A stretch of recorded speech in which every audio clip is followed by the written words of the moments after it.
Morning छात्रों, ये लक्ष्य की रिपोर्ट मैंने 2014 में लिखी थी आप लोगों को समझाने के लिए 2014 में। और इसमें पुरानी प्रथा में लक्ष्य एवं पीला रंग के प्रकाश को मैंने समझाया था, सन 2014 में ही समझाया था। और आज मैं इसे आरटीओ महोदय को देने जा रहा हूँ। इसके अंदर घर में प्रकाश की व्यवस्था का मैनेजमेंट है, जो कि मैंने गूगल के डाटा से लिया है। और ये फ़ोटो तो मेरी थर्मल पावर प्लांट के कंस्ट्रक्शन के समय है, मैं उसका प्रोजेक्ट इंजीनियर था। यहाँ आप देख सकते हैं अधूरा बॉयलर है और उसके नीचे मैं कैप के साथ खड़ा हूँ। इस लक्ष्य में यही है कि लक्ष्य माने प्रकाश की तीव्रता होती है। और लक्ष्य जो है साबुन एक ब्रांड भी है, लेकिन बेसिकली साइंस की नज़र में कक्षा 12 में भी आप पढ़ते होंगे। और प्रकाश को किस तरह से हम मेज़र करते हैं, वो लक्ष्य उसका मात्रक है। और धूप में ये देखिए बच्चों को इस तरह से पढ़ाया जाना लंबे समय तक। विटामिन डी लेने के लिए आपको आधा घंटा सफिशियंट है, आप सवेरे प्लांट में पानी देते समय ले सकते हैं। और इस तरह से धूप में पढ़ाना दोनों गलत है। और इसको मैंने पहला पेज ही बनाया था कि क्या हम अंधेरे में हैं। अंधेरे का मतलब ये है कि हमें लक्ष्य का ज्ञान है। और दूसरा, इसके अंदर मैंने कई लोगों से सलाह भी लिया था, जिन्होंने माना कि नहीं, उसमें टीचर भी हैं, डॉक्टर भी हैं। और ये देखिए साफ साफ प्रकाश की तीव्रता की इकाई को हम ल्यूमेन पर मीटर स्क्वायर भी कहते हैं, कैंडेल फुट भी कहते हैं और लक्स भी कहते हैं। और इसके अंदर और भी मैं आपको दिखाता चल रहा हूँ कि क्या क्या है शॉर्ट समरी के रूप में। और क्या हमें सूर्य की सीधी रोशनी में अखबार सूर्य में पढ़ सकते हैं। आप थोड़ी देर के लिए 5-10 मिनट के लिए, लेकिन हमेशा आप आधे 1 घंटे बैठ के पढ़ेंगे तो वो ठीक नहीं है, गलत है। और इसको आप चाहें तो जेमिनी से भी संपर्क करके बात कर सकते हैं। पहले तो वो बताएगा आपको कि नहीं आप पढ़ सकते हैं, लेकिन बाद में अगर आप पूछेंगे तो वो साफ साफ इनकार कर देगा कि नहीं, 50,000 की 10,000 20,000 की लक्ष्य में पढ़ना उचित नहीं है। और अगर आप आगे बढ़ें इसमें, तो ये फिजिक्स की किताब की मैंने फ़ोटोकॉपी ली है। ये कक्षा 12 के फिजिक्स किताब में आराम से दिखाया गया है ल्यूमेन पर मीटर स्क्वायर क्या है आपका, कैंडिला फुट क्या है और लक्स क्या है। लक्स और ल्यूमेन पर मीटर स्क्वायर दोनों बराबर हैं, दोनों साइंटिस्ट के नाम हैं। और आगे अगर हम देखें इसके अंदर, तो आप ये देखिए ग्लेयर, ये ग्लेयर है जो आपके आँख पे पड़ती है परावर्तित होके। और एलईडी बल्ब एक फोकस लाइट है, इसलिए चमक और दूरी में सीधे सीधे संबंध होता है ब्राइटनेस स्क्वायर लॉ। जैसे कि मैंने यहाँ पर ये देखिए आपको दिया हुआ है द इनवर्स स्क्वायर लॉ। अब इसमें आपको एग्जाम्पल लेने का, अगर एक बल्ब जो है 500 वाट का है, मान लीजिए 5 वाट का है, तो उसमें 500 लक्स होगी। और अगर ये 1 मीटर दूर है तो सूत्र होता है ल्यूमेन बटा 4 पाई आर स्क्वायर। तो जब आर 1 मीटर पे है और 500 रखेंगे आप इसमें, तो इसका मान आएगा 40। इसका मतलब अगर बल्ब की दूरी आपकी 7 वाट की है, अगर उसकी 1 मीटर दूर है वो, तो वो वहाँ पर आ जाएगा उसका ब्राइटनेस स्क्वायर लॉ में रखेंगे तो आप 40 लक्स आएगा। और वही बल्ब की दूरी अगर आपकी 2 मीटर की हो गई, तो वही जो 7 वाट वाला बल्ब है, जिसको आप समझ रहे हैं कि वो 700 लक्स दे रहा है आपको, या 700 ल्यूमेन पर मीटर स्क्वायर दे रहा है, तो नहीं, 2 मीटर की दूरी पे जाते उसका 10 हो जाएगा। क्योंकि इसमें फार्मूले में आप रखेंगे तो ये हो जाएगा। 7 वाट के बल्ब की बात कर रहा हूँ, उसमें 600-700 लक्स होती है। गूगल पे अगर आप जाएंगे तो गूगल आपको साफ साफ समझाएगा कि स्थानानुसार एवं कार्यानुसार लक्ष्य की आवश्यकता। तो कार्य कैसा है आपका, आवास है। अगर आवास है तो देखिए कहीं भी 1000 से ज़्यादा रिकमेंड नहीं है, चाहे वो किचन हो, बाथरूम हो, या आपका बरामदा हो, गलियारा हो। 200 से लेके 1000, बारीक काम जहाँ है वहाँ 1000, और जहाँ आपका जैसे नॉर्मल गलियारा वगैरह है तो 150। होटल वगैरह में भी आप देखेंगे तो 1000 से ऊपर कहीं नहीं है, वहाँ भी वही सिस्टम है। गलियारा में कम, थोड़ा जहाँ आपको ज़्यादा आँख ज़रूरत है तो 500। क्लासरूम में भी अगर आप आ जाएं देख लें तो स्कूल में जो क्लासरूम है, जिसके लिए मैं फ़ाइट कर रहा हूँ, स्कूल में 500 की लक्स होनी चाहिए कमरे में, क्लासरूम में। और अगर हम सीधे धूप में बैठा के पढ़ाते हैं तो वहाँ तो 10,000 से ज़्यादा की लक्स है, तो सवाल ही नहीं उठता। और इस तरह से आप ये डॉक्टर के ऑफिस में भी देख लें, डॉक्टर के ऑफिस में भी 500 लक्स होना चाहिए, 250 लक्स होना चाहिए। किचन में भी 500-250 यही चल रहा है। ट्रेन में भी, बस में, एयरपोर्ट में, जहाँ भी आप देखेंगे तो 1000 लक्स से कहीं ज़्यादा है ही नहीं है। और कारखानों में भी अगर आप देख लेंगे तब भी नहीं है। डॉक्टर के ऑपरेशन थिएटर में जाके, वहाँ पर अक्सर देखते होंगे ऑपरेशन कर रहा है डॉक्टर, तो वो बड़ा वाला, चूँकि बारीक नसें देखनी होती हैं, तो इसलिए वहाँ पर आपको 10,000 की लक्स उस लैंप में रहती है। आपका ब्रेन का ऑपरेशन है चाहे जिसमें, डॉक्टर थक भी जाता है उतनी हाई लक्स में ऑपरेशन करते हुए, तो डॉक्टर बहुत ज़्यादा ऑपरेशन नहीं कर सकता। अब यही बात आते हैं हम जानवर के लिए। तो जानवर के लिए देखिए, आपको काऊ के लिए लक्स की बात गूगल से भी आप सर्च कर लें। यूरोप की स्टडीज़ है, मेरी अपनी नहीं है, यूनाइटेड स्टेट की स्टडीज़ है ये। तो ये करीब 250, 160 से 200, 250 मैक्सिमम यही है काऊ के लिए। और गाय को अगर हम दिन में धूप में बांध देते हैं तो वो एकदम गलत बात है।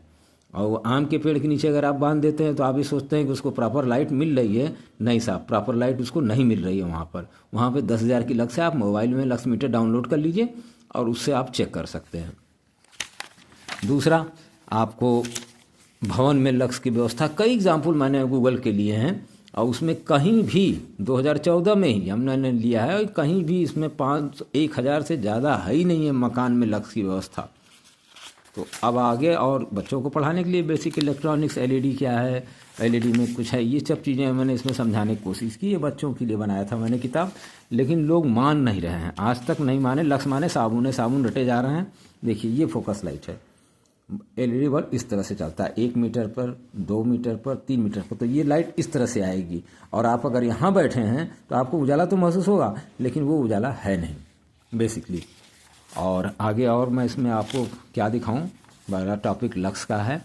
और ये एलईडी बल्ब का जब आया था हमारे यहाँ तो 3 साल की गारंटी थी, वारंटी। वो गारंटी तो अब आप सबके समझ में आ गई होगी 2014 के बाद कि क्या है गारंटी वारंटी। तो ये एलईडी बल्ब लेने के लिए, एलईडी फोकस लाइट है सर। मैं 1992 का मैं इंजीनियरिंग पास आउट हूँ। ऐसा मैं अच्छी तरह से लक्स को जानता हूँ और थर्मल पावर प्लांट का चूँकि प्रोजेक्ट मैनेजर रहा हूँ, तो टरबाइन जनरेटर हाउस में लक्स मैनेजमेंट मुझे करना था और उसी लक्स मैनेजमेंट के अंतर्गत मैंने वहाँ से इसको जाना और फिजिक्स को समझा। डॉक्टर भी देखिए, जो आँख के डॉक्टर हैं वो डॉक्टर मनदीप सिंह बासु जी बनारस के हैं और ये अक्सर निकलते हैं, तेज धूप में काला चश्मा पहन कर ही जाए। ये साफ साफ लिखते हैं कि तेज धूप में काला चश्मा पहन जाए, जो गर्मी हो या जाड़ा हो, और चलती बस, ट्रेन, कार आदि में ना पढ़ें। ये देखिए, ये इन्हीं डॉक्टर का ही लिखा हुआ है।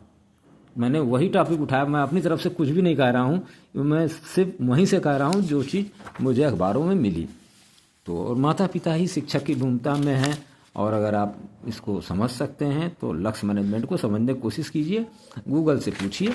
ये वीडियो थोड़ा 10 मिनट का है क्योंकि इसमें मैं लक्स को डिटेल कर रहा हूँ। तो सूर्य का ज्ञान और रेडिएशन को समझने की कोशिश करिए। इसका सूर्य हमें क्या देता है। आप सूर्य को जल चढ़ाते हैं तो विटामिन डी लेने के लिए आपको आधा घंटा काफ़ी है अगर आप सूरज के सामने हैं तो। और उसके बाद देखिए, आपको बचाता कौन है। प्लास्टिक कभी नहीं बचाता है आपको सनलाइट से, क्योंकि प्लास्टिक में इतनी क्षमता नहीं है कि वो इंटेंसिटी को, लाइट इंटेंसिटी को रोक पाए।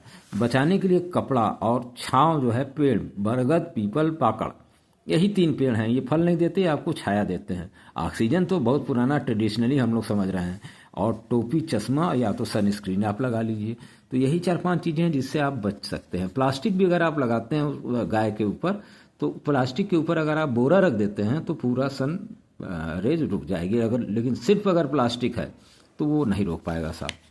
अब प्लास्टिक के नीचे बहुत लोग बैठे हुए हैं इंडिया में, और ये मेरा काम करते हैं। इसी अभी ये आधा बना हुआ है, इसी में टरबाइन जनरेटर हाउस मतलब इसको कहेंगे। इस अभी बना नहीं, पूरा बन गया है। तो इसके बाद मैं उसकी फ़ोटो इसीलिए ले लिया था कि इसी के अंदर बनेगा। तो ये कंस्ट्रक्शन, ड्यूरिंग कंस्ट्रक्शन है ये। और अंत में मैं क्या कहूँ आपसे, बस इतना ही है कि इस रिपोर्ट का यही मुख्य उद्देश्य है कि आपको पर्यावरण का बोध कराया जाए और लक्ष्य का बोध कराया जाए। और लक्ष्य में सबसे पहला तो काऊ के बारे में, क्योंकि काऊ जो है उसका बिहेवियर अगर आप उल्टे गलत लक्ष्य में रखेंगे तो बिहेवियर उसका खराब हो जाएगा, वो चिड़चिड़ापन उसके अंदर रहेगा। तो गाय अक्सर सर झटकती है, तो इसीलिए कि आपका जो है उसे प्रॉपर लक्ष्य में आपने नहीं खड़ा किया है। और देखिए यहाँ पर कैंडल फुट, यही है कैंडल फुट की इकाई। लक्स साहब ने इसको खोजा था, इसलिए उसका नाम लक्स है। और अल्ट्रा वायलेट रेडिएशन के बारे में भी यहाँ देख लीजिए। अगर आप सूरज सवेरे निकलता है, यहाँ देखिए 10 बजे के अंदर ये हरा है, और उसके बाद ये पूरा कर्व इसी तरह से चलता है, रेडिएशन का भी और लक्स का भी। दोपहर में 12 बजे करीब लाखों की लक्स होती है, और लक्स का तापमान से कोई रिश्ता नहीं है, क्योंकि प्रकाश इंटेंसिटी अलग चीज़ है, लाइट इंटेंसिटी, और टेम्परेचर अलग चीज़ है। तो टेम्परेचर में आपको ये लगेगा कि बड़ा गुनगुना है, आओ धूप में बैठते हैं।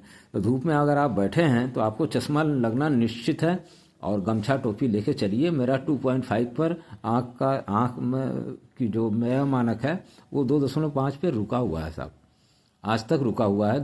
5 साल हो गया मैं रोक के रखा हूँ, और मैंने डॉक्टर से लिखित रूप से प्रमाण भी ले लिया है। और यहाँ पर देखिए मैंने लास्ट पेज में आपको दे भी दिया है कि लक्स साबुन नहीं होता, यहाँ लक्स बनियाई चड्डी भी नहीं होता, लक्स माने प्रकाश की तीव्रता होती है। और ये देखिए मकान में लक्स मैनेजमेंट इस तरह से है। गलियारे में थोड़ा कम है, जहाँ आपको स्टडी रूम है वहाँ ज़्यादा है, मतलब लेकिन 1000 से ज़्यादा नहीं है, ये 1000 से ज़्यादा नहीं है। और लाइट एंड लाइटनिंग इस तरह से बल्ब ऊपर लगाएंगे तब आपको नीचे लाइट आएगी। अगर आप साइड में दीवार पे लगा देते हैं और सोचते हैं कि हमारे कमरे में प्रकाश है, नहीं साहब, आपके कमरे में प्रकाश प्रॉपर नहीं है, क्योंकि फोकस लाइट है इस तरह से जाएगी ऐसे, और ऊपर रहेगी तो ये नीचे आएगी इस तरह से। तो यही सब चीज़ें समझाने के लिए मैंने एक किताब बनाई थी। किताब क्या, एक तरह से डाटा का वो कलेक्शन है, और स्टूडेंट्स के लिए सहायक शिक्षण सामग्री है। और मैंने करीब 500 प्रति छपवाई, लोगों में बांटा भी, लेकिन इसका रिजल्ट जो है मुझे अभी तक नहीं मिला। और लगभग सभी लोग साबुन रटे जा रहे हैं, और ये गलत है। और टीचर्स भी पढ़ा रहे हैं। मैं इसकी वीडियो आपको और डाल देता हूँ मेरे लक्स दीपक सिंह लक्स पे, आप जाइए समझिए। और सब्सक्राइब लाइक कमेंट आप ना ही करें, लेकिन समझ के अपने आप से खुद स्वतः अध्ययन कर लें। और वकील साहब लोग तो खैर एकदम मेरी बात ही नहीं सुन रहे हैं। और जज साहब से मैं जाऊंगा, जिस दिन मैं जज साहब के सामने खड़ा हुआ मैं अपनी बात को कहूँगा। आज मैं जा रहा हूँ आरटीओ महोदय जी को निवेदन करने कि साहब मैंने एक हेलमेट भी गूगल ने मुझे बना के दिया है जिस पर लक्स लिखा हुआ है, और मैं गाजीपुर का निवासी हूँ, और मेरी डिग्री बीएससी बीएड भी है, और इसमें प्रकाश की तीव्रता लक्स का ज्ञान है। और हेलमेट का 2 लाभ होता है। पहला लाभ तो ये है कि आपको सूर्य की रोशनी की तीव्रता से बचाता है, और दूसरा लाभ जो है वो सब जानते हैं कि चोट लगी तो आप मर भी सकते हैं, इसलिए हेलमेट लगाना बहुत ज़रूरी है। और उसमें सबसे पहला जो लाभ है इसका वो प्रकाश की तीव्रता, आपको रोज़ उसको फेस करना है, तो इसलिए आपको हेलमेट लगाना ही चाहिए। और उससे आपको फ़ायदा ये होगा कि आपको जो धूल के कण हैं या राइस हस्क ऐश भी उड़ रही है आजकल गाजीपुर में, तो उससे आपकी आंख बचेगी, पहला। और दूसरा तो मान लीजिए साल में आप कभी भी एक्सीडेंट हुआ तो वो आपको बचाएगा ही बचाएगा। और मैंने इनसे आरटीओ महोदय से विनम्र निवेदन किया है, पैर छू के मैं जा रहा हूँ उसको देने। और इनके लिए मैंने एक बैनर भी बनाया है जिसमें कि लक्स माने साफ साफ लिखा हुआ है प्रकाश की तीव्रता। तो इससे अगर थोड़ा सा भी ज्ञान हो जाएगा तो आप खुद खोज लेंगे कि नहीं साहब क्या होता है। Many thanks. मैं वीडियो को लंबा नहीं करना चाहता, ना ही मुझे यूट्यूब से इससे कोई कमाई करनी है। और 2018 से मेरे वीडियोस पड़े हुए हैं, मैं कभी भी कमाने के लिए वीडियो नहीं बनाया हूँ। बहुत बहुत धन्यवाद। और ये लेटर पूरा जेमिनी का ही लिखा हुआ है, मेरा अपना लिखा हुआ नहीं है, जेमिनी से मैंने लिखवा लिया, क्योंकि उससे हमारी मतलब अब इंटरनेट से मेरी अच्छी दोस्ती भी हो गई है, और आराम से इसमें संलग्न भी मैं कर दे रहा हूँ लक्स रिपोर्ट अपनी। आरटीओ महोदय से निवेदन करूँगा कि मेरा ये ज्ञान है, फ्री में मैं अपना एक बैनर बना के इनको दे रहा हूँ, और उस बैनर को भी मैं आपको दिखाना चाहूँगा। और अगर आइए देखिए बैनर को निकालता हूँ मैं, और कमरे में अगर ताला तो जरा ताला खोलना। चलिए कोई बात नहीं, मैं आप हमारे उस पे चैनल पे आपको वो बैनर भी मिल जाएगा, आप देख सकते हैं, क्योंकि अंदर रखा हुआ। अभी मैं उसको खोल के निकालता हूँ, लेके जा रहा हूँ। अगर आपको ज़्यादा समझना है इस पर तो आप दीपक सिंह लक्स गूगल पे जाके सर्च कर लीजिए, आपको मिल जाएगा। और उसके अंदर आपको वो बैनर भी मिल जाएगा जो बैनर मैं आरटीओ साहब को देने जा रहा हूँ। तो बहुत बहुत धन्यवाद एक बार फिर आपका, आपने इस वीडियो को सुना और समझा। और बस कोशिश करिए कि लक्स को समझिए पुरानी प्रथा में, और पीला रंग इसकी तरंग दैर को समझिए, इसीलिए आप पीला हल्दी लगवाते हैं, और बरगद पीपल पाकड़ की पूजा करते हैं, तमाम तरह की चीज़ें हैं। क्यों करते हैं बस इसको आप खोजिए, जो परंपरा में है वो छोड़िए, परंपरा से हट के थोड़ा साइंटिफिक खोजिएगा तो आपको कक्षा 12 की ही साइंस समझा देगी कि लक्स हाई लक्स में घूमने से आपको आँख पे चश्मा लगेगा, और उम्र के साथ साथ वो बढ़ता जाएगा। और मेरा चश्मा का नंबर 2.5 रुका हुआ है, इस पर मैंने डॉक्टर से पूरा लिखवा भी लिया है कि नहीं हाँ एकदम सही हैं आप, क्योंकि 5 साल से मेरा नंबर नहीं बढ़ा है, 2.5 पे रुका हुआ है। Many many thanks again, thank you sir, thanks a lot.